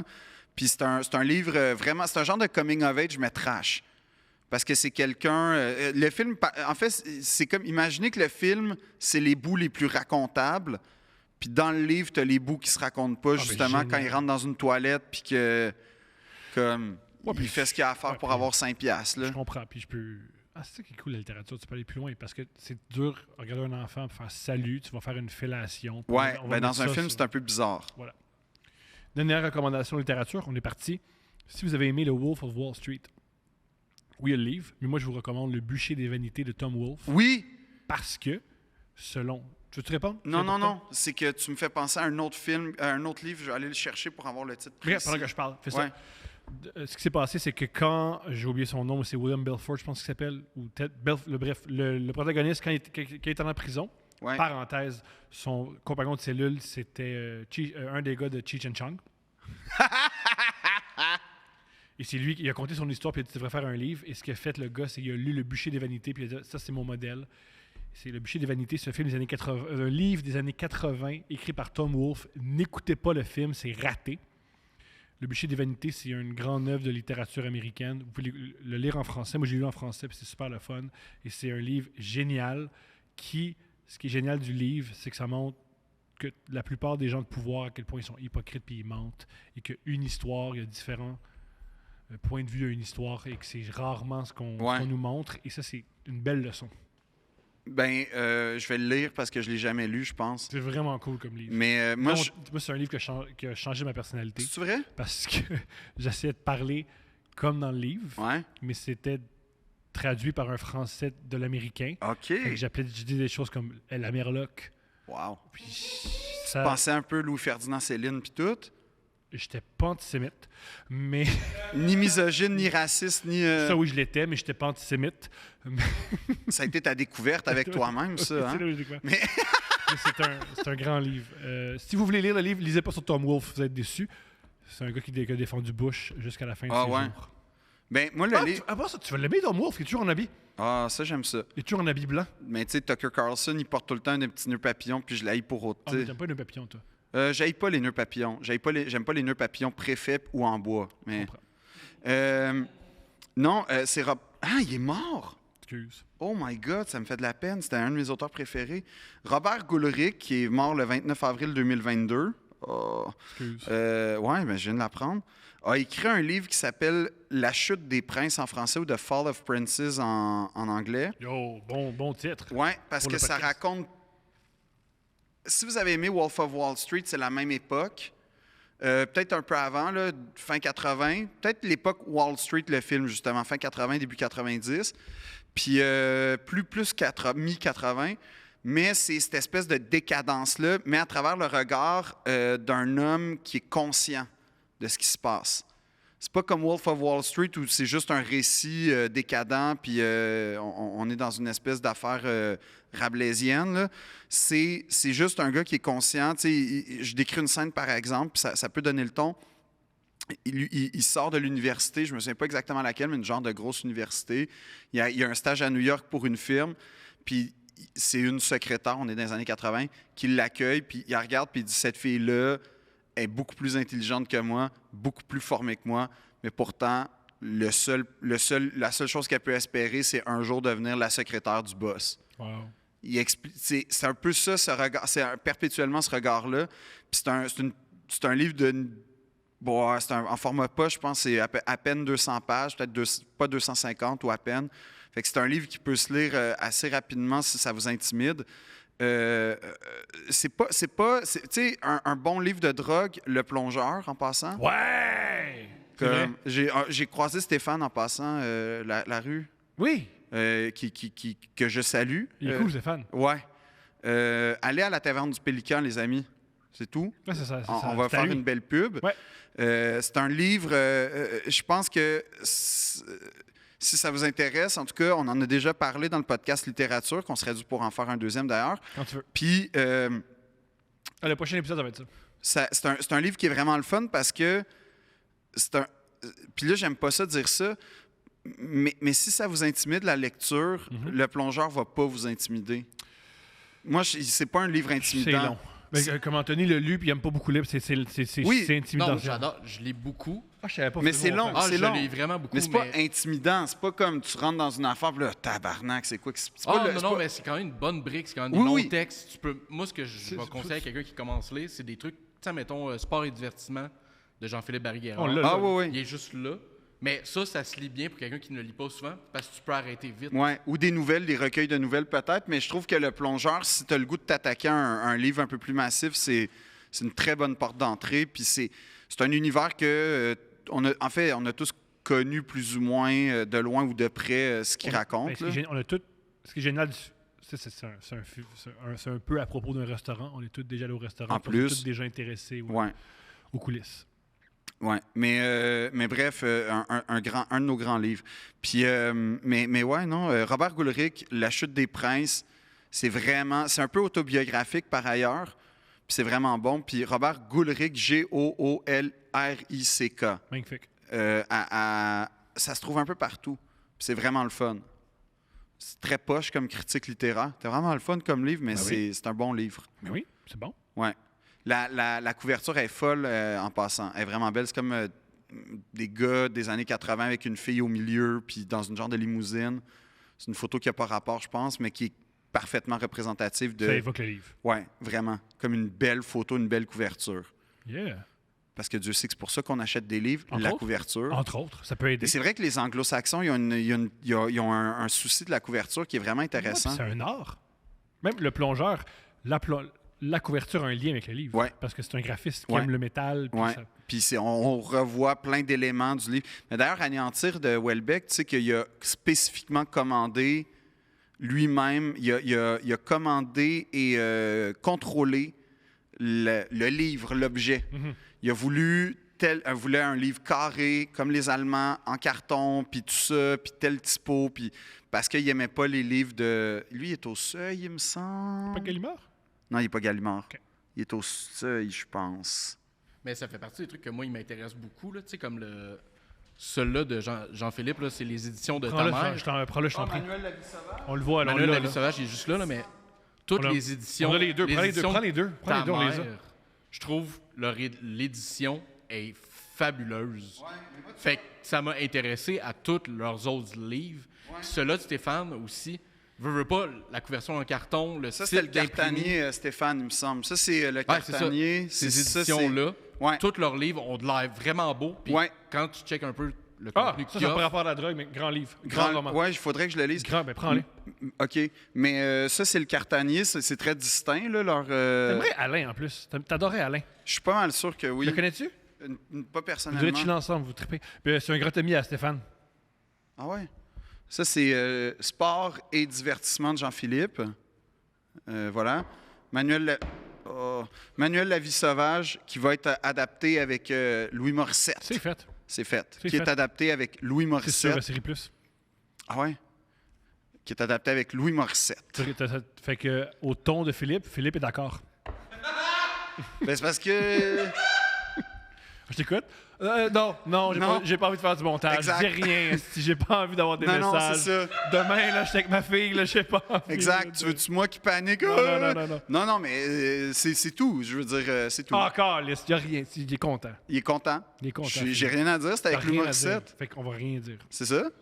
C'est un fait. J'ai juste dit un fait. Fait que les papes Thomas, 45 minutes plus tard... Le monde sont habitués. Je veux dire, là, au début, je peux comprendre, là, mais je pense qu'ils sont faits à l'idée. Mais tu vois, il y a une chose qui m'a... ce dont tu as parlé au début en disant il y a quelque chose de disgracieux quand tu visites le Vatican, je suis pas sûr si tu le vis pas, peu importe l'église que tu visites, en fait. Sincèrement. C'est très beau ce que tu viens de dire. Puis, en fait, les églises particulièrement européennes, parce qu'en Europe, en Espagne, par exemple, tu t'en vas dans une église d'un village correct, puis là, tu as une espèce d'hôtel, puis un tabernacle en or, en or. Là, tu sais, comment ça se fait, là? Comme, tu sais, c'est un village ordinaire. Là, tu apprends que c'est pendant les conquêtes et tout ça. Mais il y a quelque chose, moi, que au Vatican, c'est quiconque qui a été pourra commenter, peut-être, là, mais c'est très particulier aller au Vatican. C'est très... Ouais. C'est très particulier. C'est parce qu'on le voit. Vers le bas. OK. C'est très particulier aller au Vatican parce que c'est au cœur de Rome. Fait que tu fais... C'est pas un vrai pays. Tu sais, genre, c'est pas un territoire. Là, c'est une on peut place... faire autre chose avec ça. C'est dans une ville. Là, tu sais, OK, je comprends pour la blague, il y a une frontière puis tout, mais il me semble que tu montes pas ton passeport en plus pour rentrer là. Ça serait lourd. Oui, mais ça serait, si tu veux respecter les règles du jeu, tu le fais, mais il y a comme, mais il y a une vraie police, il y a une vraie poste, il y a une vraie affaire, il y a comme tout ça. Puis les gardes suisses, c'est très impressionnant quand tu les vois en vrai de vrai. J'en doute pas. Non, c'est comme une affaire d'un autre... En photo aussi, c'est impressionnant. Oui, mais en vrai, c'est un peu, tu sais, quand tu vois les soldats anglais avec leur chapeau, tu dis, ah, wow, OK, mais eux, c'est une autre affaire, puis c'est très impressionnant, mais... Il y a un gigantisme à Saint-Pierre-de-Rome qui dépasse vraiment tu visites pas une église ordinaire quand tu visites Saint-Pierre, c'est ça l'affaire. Non, mais c'est pas visiter, mettons... Quand tu vas à Notre-Dame de Paris avant l'incendie, t'entrais là, puis c'était entrer au pays des géants quelque part, parce que d'abord, c'est monumental d'un point de vue juste physique. Ensuite, c'est monumental parce que tu fais, ça n'a pas été construit avec des grues, puis, je veux dire, c'était des grues médiévales, puis ça a été taillé à la main pendant des siècles. Tu as la rosace. Je me rappelle quand je l'ai visité avec mon école, puis le prof, j'ai fait beaucoup de peine à mon prof parce que le prof expliquait, vous voyez, juste cette colonne-là, c'est de génération en génération. Moi, ça me touche, ça. C'est ce qu'il nous racontait. Puis moi, je me rappelle, il y a eu une pause, puis j'ai fait. Mais c'est terrible, voir que ton existence est consacrée à la grandeur d'un gars à Rome. C'est terrible. Ça montre à quel point l'Église catholique... En plus, le prof m'a même dit, puis ce qui est dommage, c'est ce que vous voyez, c'est pas l'original, parce qu'il y a beaucoup de moments où ça a été brûlé puis saccagé, puis j'avais crié. Bonne affaire. Imagine, t'es pauvre, t'as faim, t'as rien, puis tu vois ça à chaque jour. Ouais, mais... Je peux comprendre que t'as l'élan d'aller détruire ça. Mais je pense pas que c'était comme ça qu'ils le voyaient. Je pense pas que c'était comme ça. Je pense pas que c'était pas le réflexe de tout le monde. Je pense que quand tu parles à des gens qui ont la foi, leur vie sert à leur foi. Tu sais, leur fonction dans la vie, c'est... Ça va beaucoup mieux depuis qu'il y a moins de gens qui ont la foi, puis les gens qui consacrent cette énergie-là ailleurs. Oui, mais ça se défend, là, ou je veux dire, il y a des gens qui seraient... On pourrait trouver des gens qui sont pas d'accord avec toi, mais ce que je veux dire, c'est que moi je peux voir une beauté dans cette espèce de construction collective-là, puis transgénérationnelle. Moi, je peux comprendre qu'il y a des mouvements là-dedans. Puis de savoir que, mettons... Mais tu fais pas la même chose que tes parents, c'est tant mieux. Oui, c'est sûr, mais il y a quelque chose, la pointe de Notre-Dame qui datait de 1800 de mémoire, qui a été construite, ajoutée. Puis, tu sais, je trouvais ça beau que les arches soient là parce qu'il fallait consolider les parois de Notre-Dame. Il y a quelque chose que je trouvais vraiment beau dans ça. Mais c'est vrai que tu rentres là, mais tu es comme subjugué par le gigantisme de ce qui t'entoure. C'est l'histoire, c'est Notre-Dame de Paris, c'est pas n'importe quelle cathédrale. Il y a quelque chose dans le sacré. Oui, c'est ça. Si tu comprends rien au soccer, si tu rentres à Anfield, à Liverpool, tu vis quelque chose, c'est sacré, oui, tu le sens. Exact. Puis il y a ça un peu, mais tu sais, quand tu rentres au Vatican, c'est parce que c'est... Moi, j'ai été à une messe à Notre-Dame. Je voulais vivre cette expérience-là une fois dans ma vie. Brillant. Puis... on était au fond une chapelle sur le côté. J'ai pas vécu une messe au cœur de Notre-Dame. Au Vatican, ça a été différent parce que le Vatican, il sert encore. C'était un viol collectif. Non, c'est pas ça. Mais le Vatican sert encore. Fait qu'il y a de quoi de... C'est pas un musée. C'est un musée, mais actif. Fait que tu sais qu'il y a une vraie vie spirituelle là, actuelle. Fait que tout est entretenu. Tout est touristique, mais tout est entretenu en même temps. C'est pas des chaises qui sont là depuis 700 ans qui servent surtout d'appui pour les touristes. Non. Puis l'autre affaire, c'est qu'il y a une atmosphère au Vatican qui est très particulière parce que toi, tu peux être athée total, mais vouloir visiter la chapelle Sixtine, puis c'est très respectable. Ben oui. Mais tu as des gens qui sont... Ma blonde se calisse du soccer, Mais elle ira au Parc des Princes. C'est ça. C'est impressionnant. Oui, je préférais le Stade de France entre toi et moi, mais c'est pas grave. Ah, mais, on l'a. ouais. Je connais pas. Moi, je pensais que les deux, c'était un synonyme. Non, c'est pas le... mais ce que je veux dire, c'est quand même... Il y a cette vie-là, des gens qui croient pour vrai, qui prient là pour vrai, qui sont... Puis c'est un peu dichotomique, c'est un peu comme... Je t'interromps, j'ai une question. Ouais. Je veux ta réponse. Crois-tu que le pape croit en Dieu? Ben, je lui souhaite fondamentalement et ardemment de croire en Dieu. Je lui souhaite... C'est une vie excessivement triste si tu la passes si tu passes ta vie à non seulement prêcher, mais consacrer, en fait. Dévouer. C'est plus que consacrer, c'est dévouer ta vie à quelque chose une chose en laquelle tu ne crois pas. C'est excessivement triste comme vie. Voici la nuance. Surtout à cette échelle-là. Voici la nuance. Je crois que tu peux ne pas croire en Dieu, mais croire aux valeurs chrétiennes. C'est-à-dire que je crois que le problème du pape, c'est qu'il parle beaucoup de Dieu. Mais le Dieu, je m'en fous. Tu ne sais pas si Dieu existe. Tu le sais pas. Tu le sais pas. Claude Dubois, il le demande. Génial. Cependant, une chose qui est indéniable, c'est que dans les valeurs chrétiennes, il y a du bon. Il y a du bon pour la communauté. Fait que si j'apprends que le pape ne croit pas en Dieu, ça ne m'affecte pas. Moi, ce que je veux, c'est que le pape croit aux valeurs chrétiennes. Puis c'est souvent ce qu'on reproche au pape, c'est qu'ils ne sont pas chrétiens. Ils n'ont pas de valeurs chrétiennes. Oui, mais c'est parce que... Le but du pape, moi, selon moi, c'est pas qu'il croit en Dieu. Ça me concerne pas. C'est qu'il comprend les valeurs chrétiennes et qu'il les exprime bien puis qu'il s'assure que plein de gens vivent selon ces valeurs-là. Parce que les valeurs chrétiennes, je crois qu'elles sont fondamentalement bonnes. Mais moi, je vais pas contredire ce que tu dis, mais là où je me permets de peut-être... je pense que le rôle du pape, à part être une sorte de guide spirituel, c'est aussi s'assurer de la pérennité de l'Église. Donc, je pense qu'un des rôles du pape qui n'est pas vraiment mis de l'avant parce qu'on voit juste du monde de 88 ans qui ont juste vécu dans la religion, parce que pour devenir pape, tu ne deviens pas pape en 4 ans. Là. C'est pas un parcours c'est pas un parcours à la Obama où tu passes de sénateur à président. Tu sais, c'est pas ça. Là. C'est un parcours d'une vie.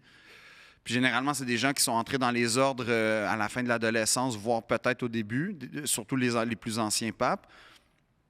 Mais je pense que l'idée du pape, c'est, entre autres choses, de s'assurer que la religion catholique entre un peu dans la modernité ou soit en adéquation avec le monde. Puis c'est là où il y a une friction. C'est là où parce que, tu sais, pour vrai, objectivement, que pour moi, le pape, c'est de l'ordre de la figure. En tant que guide spirituel, T'en fous. tu dis ce que tu veux, tu fais ce que tu veux. Il y a des gens qui y croient, des gens qui y croient pas, c'est pas grave.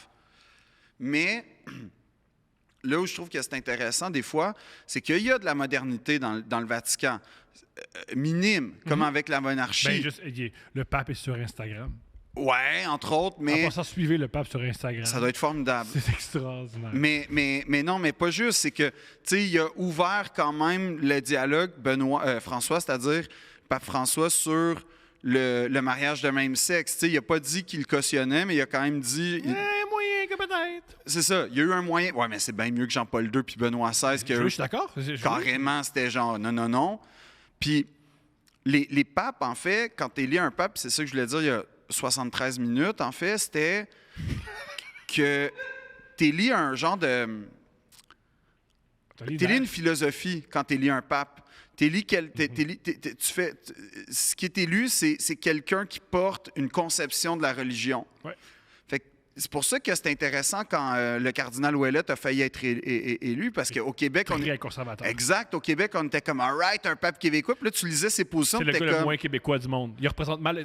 Ce cardinal-là ne Ouais. représente pas le Québec. C'est ça. Puis là, Mais tu en fait, il y a un certain Québec.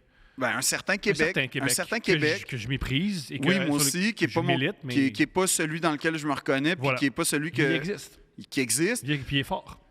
Oui, idéalement qui est vieillissant, mais j'espère en tout cas. Puis, mais tu sais, là, on était à notre côté chauvin. Ce serait le fou un pape québécois, mais tu faisais, hey, ce gars-là, là, ce cardinal-là, ses positions. François est plus québécois que Ah le oui. Québécois. Non, mais c'était épouvantable. Mais sauf que ce que je veux dire, c'est que s'il avait été élu, on aurait une église rigoriste, hyper conservatrice, tout ça. Là, ils ont décidé de choisir un pape. Puis c'est ça que je trouve intéressant, c'est que le Collège des cardinaux a pris un gars, Benoît, qui était axé sur l'humilité, parce que pas Benoît, excuse-moi, François, qui était axé sur l'humilité, ils ont beaucoup manifesté ça. Les changements radicaux Une photo qui est exceptionnelle. avec c'est les deux trônes, ouais, là, le papaux, trône de... doré de Benoît XVI, qui est comme d'or et de broderie, Ouais. puis Benoît, c'est une chaise limite, une chaise en carton, là. Ouais. Mais c'est ça, c'est un gars qui est beaucoup plus moderne, beaucoup plus Dans les axé, apparences. plus populaire. Non, je pense que c'est sincère. C'est Il a brisé beaucoup de codes papaux, Benoît. Encore, c'est des apparences, voyons, François. Oui, mais c'est quand même... Quand Pour un leader comme le pape, les apparences, ça compte. Parce que tu es un leader spirituel, c'est pas juste des lois, c'est ce que tes gestes comptent quand tu es un leader spirituel. Quand tu es un leader, point, là, mais un leader de pays. Mais après ça, ben, je pense que oui, tu n'as pas le choix de respecter les règles de ton propre pays si tu es un premier ministre ou un président. Mais c'est ça, c'est que tu élis une philosophie. Fait que ce que je trouve intéressant, c'est qu'ils ont quand même une conscience de l'historicité, malgré cette espèce de côté complètement... Tu parles de modernité, là, le truc qui m'impressionne. Ben, entre guillemets, là, la modernité, Mais on un va truc que s'entendre. j'aime beaucoup de François, c'est que c'est un pape écologique. Il parle beaucoup d'écologie. Ouais. Et c'est un pape un peu anticapitaliste. Il Ça, mentionne, je connais pas ce il rapport-là. mentionne souvent que le capitalisme, ça va mener à notre perte. Et que le capitalisme, si on continue à toujours chercher des profits, ben, on va prendre toutes les ressources naturelles et on va mourir. C'est quand même Ben, c'est quand même, une tu vois, philosophie. ben, c'est une philosophie, oui, c'est une philosophie plutôt moderne, en tout cas en adéquation avec l'époque. Ouais. Mais après ça, le problème, c'est que tu es responsable à quelque part d'une institution qui, en fait, c'est un pays au sens propre, le Vatican, parce que c'est des confrontations idéologiques, puis c'est des confrontations de perception puis d'interprétation d'un livre qui s'appelle la Bible. Selon toi, qu'est-ce qui serait le mieux pour la planète?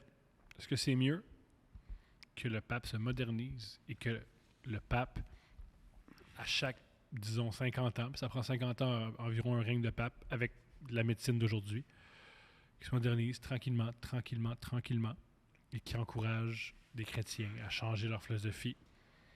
Ou qu'est-ce qui serait mieux, l'inverse, que le pape et l'Église catholique soient la plus conservatrice possible, parce qu'en étant conservatrice, elle va perdre de son idéal, puis il y a des gens qui vont la confronter. Mais, tu Parce sais, que des fois, le meilleur truc pour mettre fin à quelque chose, c'est aller au bout de ça. Un peu comme l'URSS. Vu que l'URSS n'a jamais évolué, je comprends. ça a mis fin à l'URSS parce que le peuple a été obligé de se lever. Bon, j'ai eu la chance de faire un spectacle sur la Bible en sortant du conservatoire. Tu as fait combien de choses en tout cas? Je sais pas. 91? Je sais pas. Mais pas tant que ça, le pire, mais j'en ai fait quelques-uns. Puis j'ai parlé à des théologiens, justement, des gens qui ont étudié la Bible. Puis c'était vraiment intéressant d'avoir leur position sur la figure que représentait Jésus, en fait.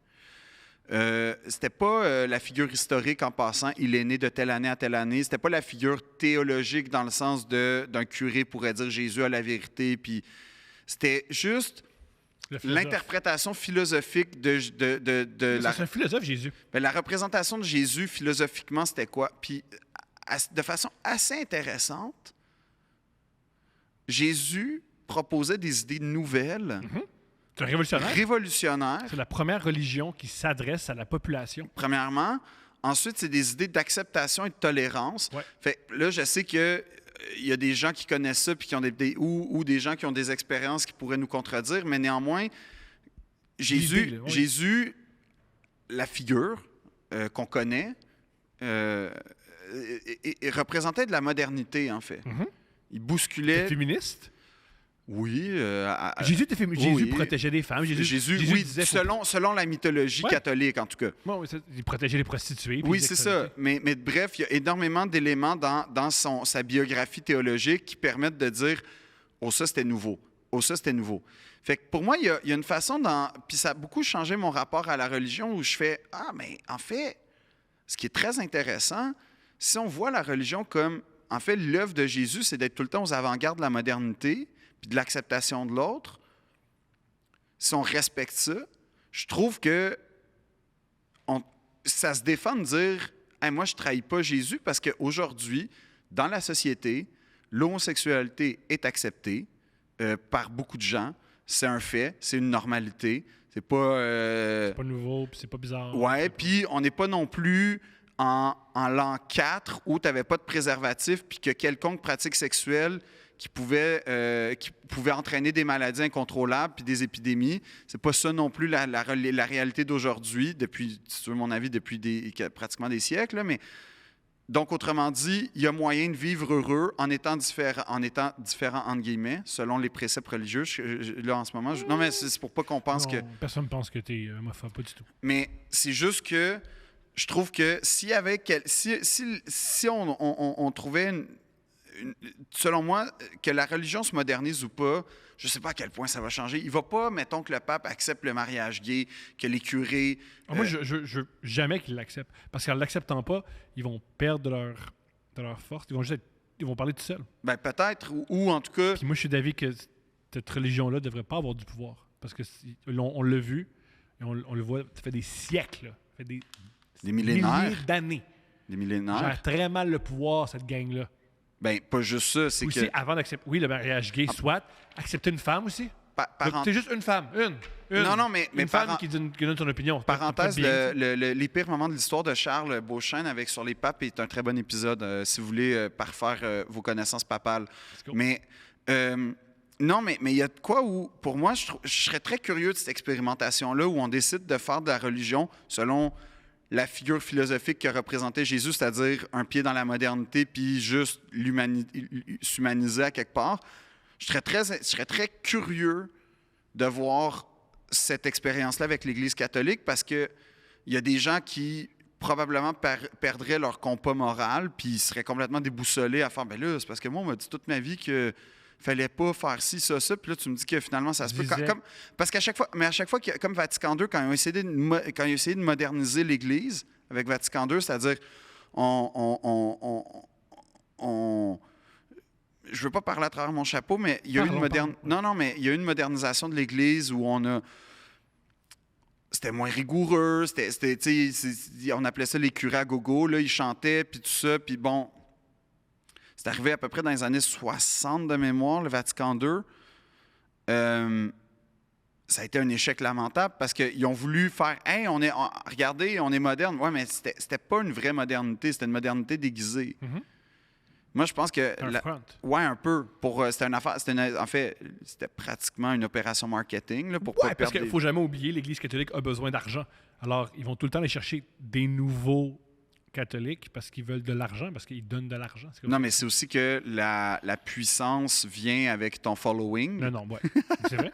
C'est vrai, comme bien sur sûr. Instagram. Bien sûr, ils me font rire. Si avoir des followers, ça ne sert à rien. Dis ça à l'Église catholique. Ouais. Dis ça aux protestants. Pourquoi on dit ça, mais tous les protestants veulent le plus de membres possible? Pareil pour l'islam. Ben, en fait, toutes les religions. Ouais. Pas les juifs.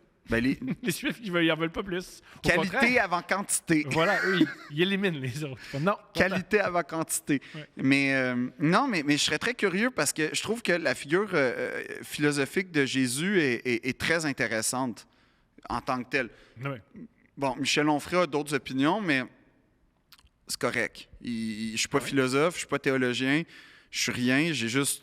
Je pense pas que tu es rien parce que Michel Onfray a une opinion différente de toi. Là.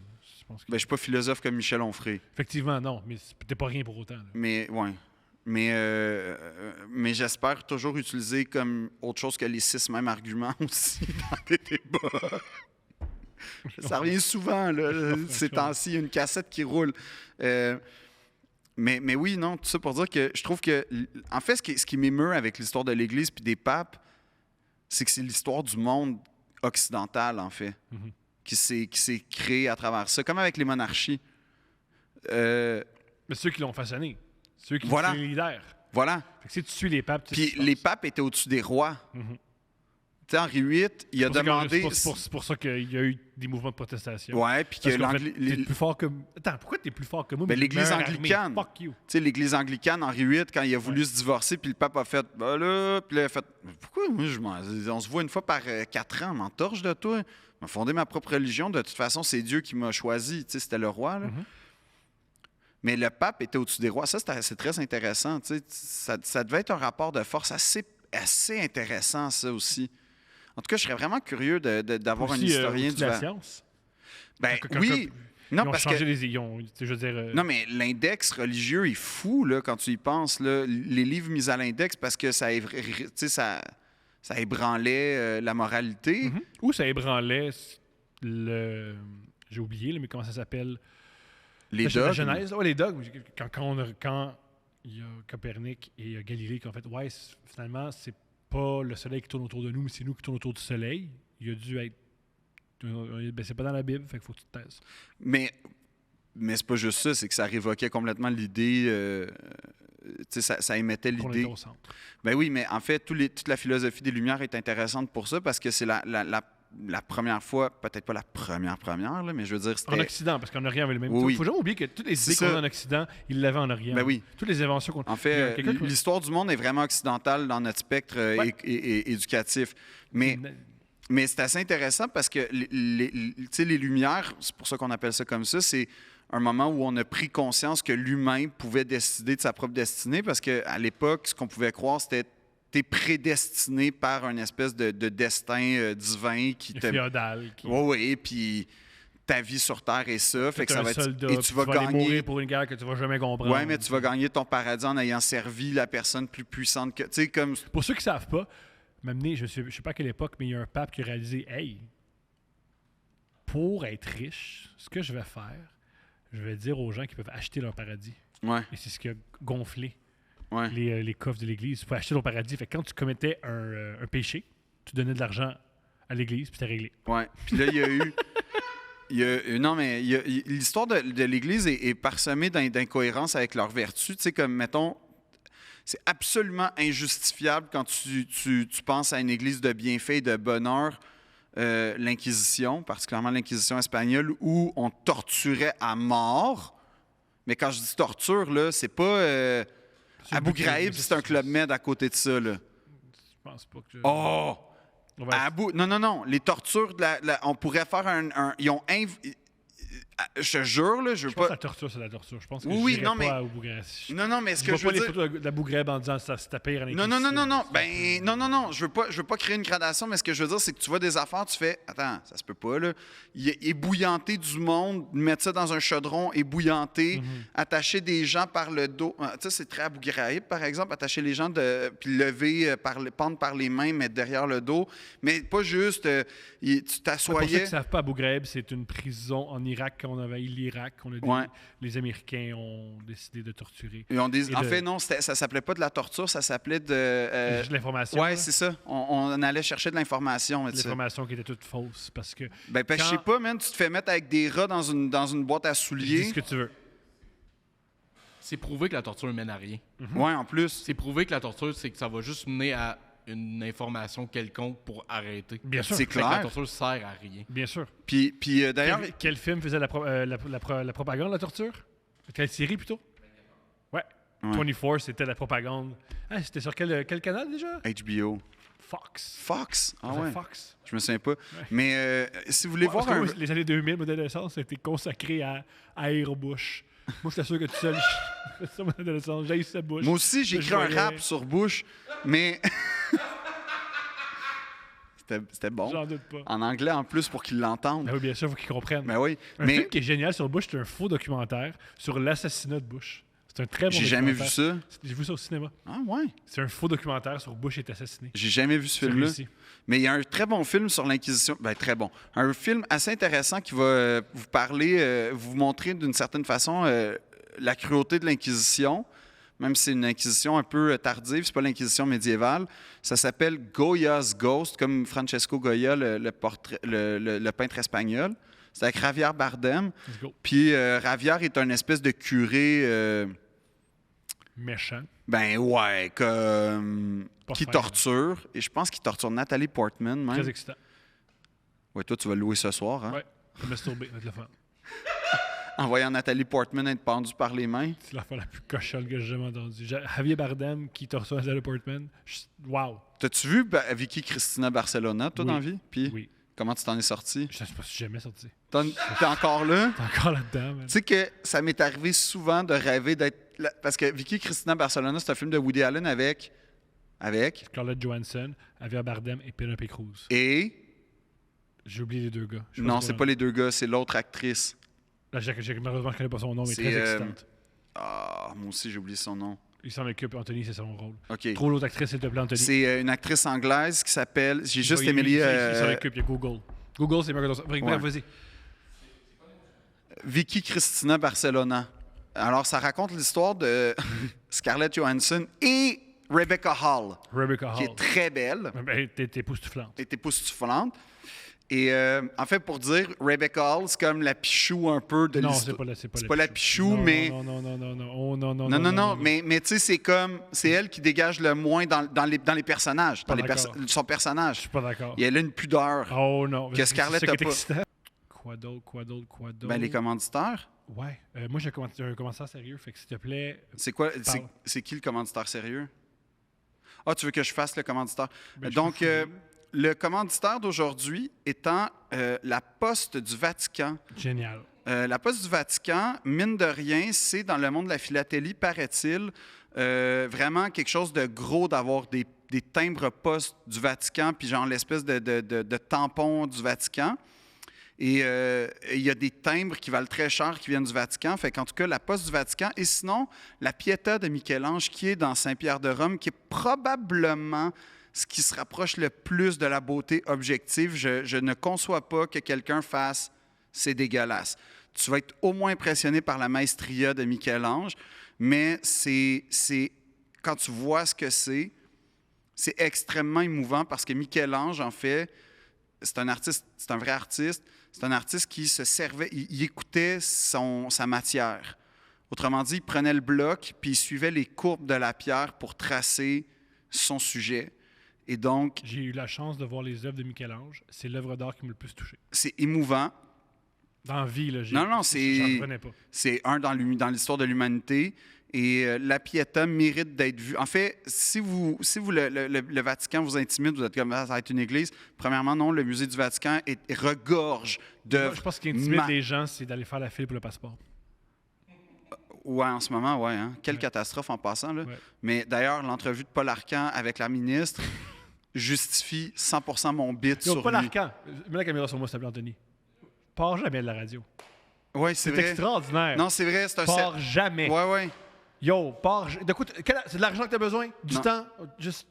On va t'offrir des privilèges. Honnêtement, moi, je suis prêt à ce qu'on modernise la société puis que tout le monde commence à 3 heures du matin comme lui pour qu'il parte jamais. Je suis du même avis que Phil. Genre, Je rejoins Phil là-dessus. on va-tu supporter Paul? Les heures Paul, d'ouverture. Reste. Ce que tu veux, ce que tu as besoin, dis-le. Communique-le. On va le réaliser. Tu veux du repos? Non, ça n'aura pas ça. C'est à notre service, Paul. Non, mais C'est à nous autres, t'es Paul. essentiel. Ah, t'es essentiel. Tu nous fais du bien. Ouais, c'est comme un hôpital qui va, je suis tanné.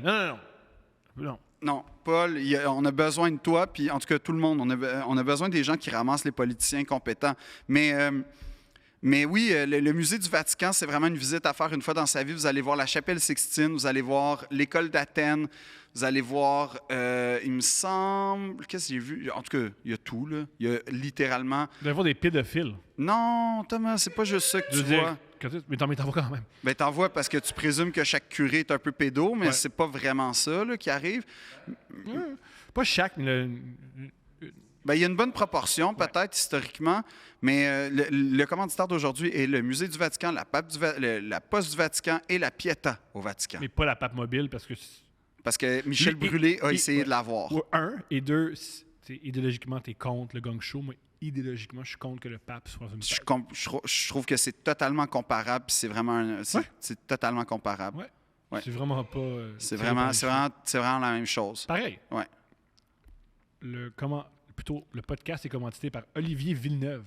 C'est qui ça? Olivier Villeneuve, c'est un gars qui n'a pas pu être présent à Couple ouvert à Gatineau parce qu'il s'est cassé à la colonne. Oh my God. En ce moment, il est encore à l'hôpital. Oh. Alors, Olivier Villeneuve, Prompt rétablissement. on t'aime, on t'apprécie et tu commandes l'épisode. On espère que tu vas avoir une bonne colonne. On espère que tu vas guérir. Et si tu ne guéris pas, on espère que tu vas être dans des bonnes conditions. Ouais. On t'aime, Olivier Villeneuve. Et où the fuck se casse la colonne, Olivier? Comment t'as fait ça? T'as pas besoin de savoir, Thomas. Hey, Olivier, dis-moi comment tu t'es cassé la colonne. Moi, Olivier, je compatis avec toi. Puis... Moi, je suis curieux. Puis, t'écouteras peut-être le Scaphandre et le Papillon. C'est un excellent film. Ouais. Mais ça va peut-être pas t'encourager. Moi, j'écouterais pas ça. J'écoute pas le Scaphandre et le Papillon. T'as un gars qui écrit un livre en clignant des yeux, là. T'es pas rendu... Non, lisse. Je trouvais drôle. Mais c'est une farce. Prompt rétablissement, Olivier, j'espère que tu vas bien, puis sincèrement. Puis quand on fera un Deux Princes public, parce que c'est un projet que j'ai lancé... On peut pas le faire! Je sais. On peut pas arrêter de dire au monde qu'on le fera jamais. On va le faire. Non, mais le but, Thomas, c'est que je fais monter les enchères. C'est de créer tellement de hype qu'on n'aura pas le choix de le faire genre à la Place Belle. Quand on crée du hype, le monde, il s'en rend compte puis il nous abandonne. Oh non, t'as pas vu Supreme. T'as pas vu... On n'est pas Supreme. Je sais pas Supreme. comment t'expliquer qu'on n'est pas Supreme. Deux Princes au stade. On n'est pas Anthony le pape non Lecalé. plus. Le pape l'a fait, là. Le stade? Avoue que c'est surprenant à chaque fois qu'il... Ouais? Il a fait le stade, c'est vrai? Puis Céline a chanté. Ouais, une colombe. Ouais. Ouais. Je sais. Fait que tout ça pour dire que, Olivier, Ouais. t'as tes billets quand on fait Deux Princes On le fera. au stade. Ou peut-être, qui sait, au Parc La Fontaine pour la fête nationale.